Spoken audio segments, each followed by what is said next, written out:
പ്രിയപ്പെട്ടവരെ, ഇറാന്റെ ഭീഷണികൾക്ക് മുന്നിൽ വഴങ്ങുന്നു, മുട്ടുമടക്കുന്നു ഡൊണാൾഡ് ട്രംപ്. ഇതാണ് കഴിഞ്ഞ ദിവസം ലോകം കണ്ടത്. ബൈറൂത്തിൽ ആക്രമണം നടത്തുമെന്ന് ഇസ്രായേൽ പ്രഖ്യാപിക്കുന്നു. നിരന്തരമായി ലെബനാനിൽ ആക്രമണം നടത്തുന്നു. ഉടനെ തന്നെ ഇറാൻ കഴിഞ്ഞ ദിവസം അമേരിക്കയുമായുള്ള എല്ലാ സമാധാന ചർച്ചകളും നിർത്തിവെച്ചതായി പ്രഖ്യാപിച്ചു.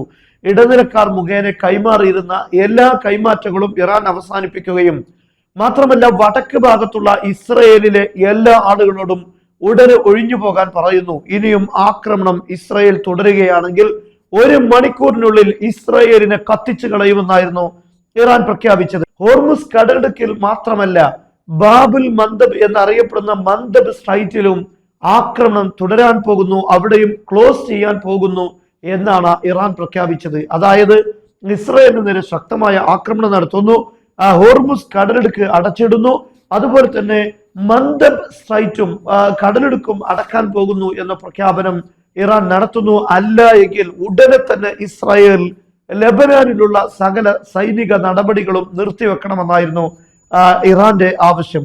ഉടനെ തന്നെ ഡൊണാൾഡ് ട്രംപ് നെതന്യാഹുവിനെ വിളിക്കുന്നു. നീ ഒരു ഭ്രാന്തനാണ്, നിന്റെ പ്രവൃത്തികൾ കാരണം ലോകം നിന്നെയും ഇസ്രായേലിനെയും വെറുക്കുകയാണ്, നീ ഇപ്പോൾ ജയിലിൽ കടക്കേണ്ട വ്യക്തിയാണ്, നിന്നെ ഞാനാണ് സംരക്ഷിച്ചത്, ഇത്തരത്തിലുള്ള നടപടികൾ ഇനിയും തുടരരുത് എന്നാണ് നെതന്യാഹുവിനോട് ട്രംപ് പറഞ്ഞത്. ഇവിടെ ചിന്തിക്കേണ്ടത്, പലതവണ ട്രംപ് ഇറാന് എതിരെ ഭീഷണി മുഴക്കിയിട്ടുണ്ട്.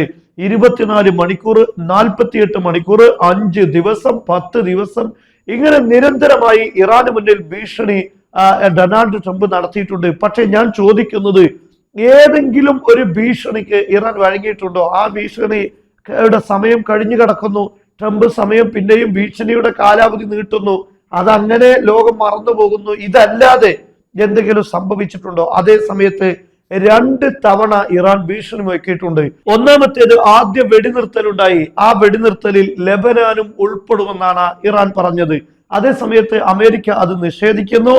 ഇറാൻ പറയുന്നു, എങ്കിൽ യുദ്ധത്തിലേക്ക് കടക്കാം, ലെബനാനിൽ യുദ്ധം അവസാനിപ്പിക്കാതെ നടക്കുകയില്ല, സമാധാന കരാർ ഇല്ല, അത് തീർന്നുപോയി, അത് വെടിനിർത്തലിന്റെ ലംഘനമായി ഞങ്ങൾ കണക്കാക്കുമെന്ന് പറഞ്ഞു. ഉടനെ ട്രംപ് നെതന്യാഹുവുമായി ബന്ധപ്പെടുന്നു, ഉടൻ സൈനിക നടപടി നിർത്തിവെക്കുന്നു.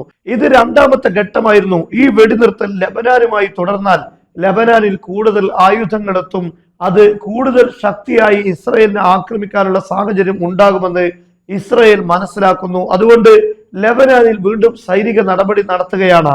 എന്നാൽ ഈ സൈനിക നടപടിയെയാണ് ഇപ്പോൾ ഇറാൻ ശക്തമായ രൂപത്തിൽ അതിനെതിരെ വാർണിംഗ് നൽകിയത്. ഉടനെ തന്നെ ഇപ്പോൾ ട്രംപ് പറഞ്ഞിരിക്കുന്നത്, നെതന്യാഹു അതെല്ലാം നിർത്തിവെക്കുകയാണ്, ഹിസ്ബുള്ള അവരുടെ ആക്രമണങ്ങൾ നിർത്തിവെക്കട്ടെ, നെതന്യാഹു ഇസ്രായേൽ അവരുടെ സൈനിക നടപടിയും നിർത്തിവെക്കുന്നുമെന്നാണ്.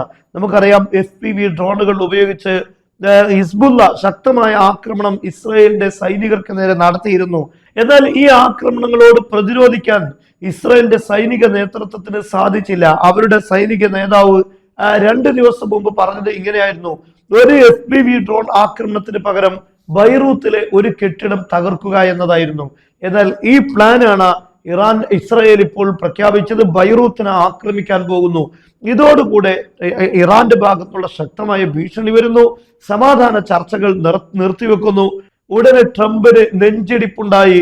ഇസ്രായേലിന്റെ പ്രധാനമന്ത്രി ബെഞ്ചമിൻ നെതന്യാഹുവിനെ വിളിക്കുന്നു, നിർത്തിവെക്കാൻ ആവശ്യപ്പെടുന്നു. അല്ല എങ്കിൽ കാര്യം വഷളാകും, ഗുരുതരമാണ് പ്രശ്നമെന്ന് സൂചിപ്പിക്കുന്നു. അത് നിർത്തിവെക്കാൻ ഇസ്രായേൽ നിർബന്ധിതരാകുന്നു. ഇവിടെയാണ് ഇസ്രായേലും അമേരിക്കയും ഇറാന്റെ സൈനിക സംവിധാനങ്ങൾക്ക് മുന്നിലും ഇറാന്റെ സ്ട്രാറ്റജിക്ക് മുന്നിലും പരാജയപ്പെട്ടു പോകുന്നത്. ഈ യുദ്ധത്തിൽ ഭീഷണികൾക്ക് മുന്നിൽ കീഴ്പ്പെട്ടത് ട്രംപാണ്, അമേരിക്കയാണ്, ഇസ്രായേലാണ്. ഇറാൻ ഇതുവരെ ഒരു ഭീഷണിക്കും വഴങ്ങിയിട്ടില്ല എന്നത് പ്രസക്തമായ ഒരു കാര്യമാണ്. സൈനിക നടപടിയെങ്കിൽ സൈനിക നടപടി, ചർച്ചയാണെങ്കിൽ ഞങ്ങളുടെ ആവശ്യം മുന്നോട്ട് വെച്ചുകൊണ്ട് ചർച്ചയാകാം. ഇത്തരത്തിലുള്ള ഒരു തുറന്ന സമീപനമാണ് ഇറാൻ സ്വീകരിച്ചത്. സൈനിക നടപടിയെ ഒട്ടും ഭയക്കാത്ത ഇറാനെയാണ് യഥാർത്ഥത്തിൽ ട്രംപ് ഭയപ്പെട്ടുകൊണ്ടിരിക്കുന്നത്.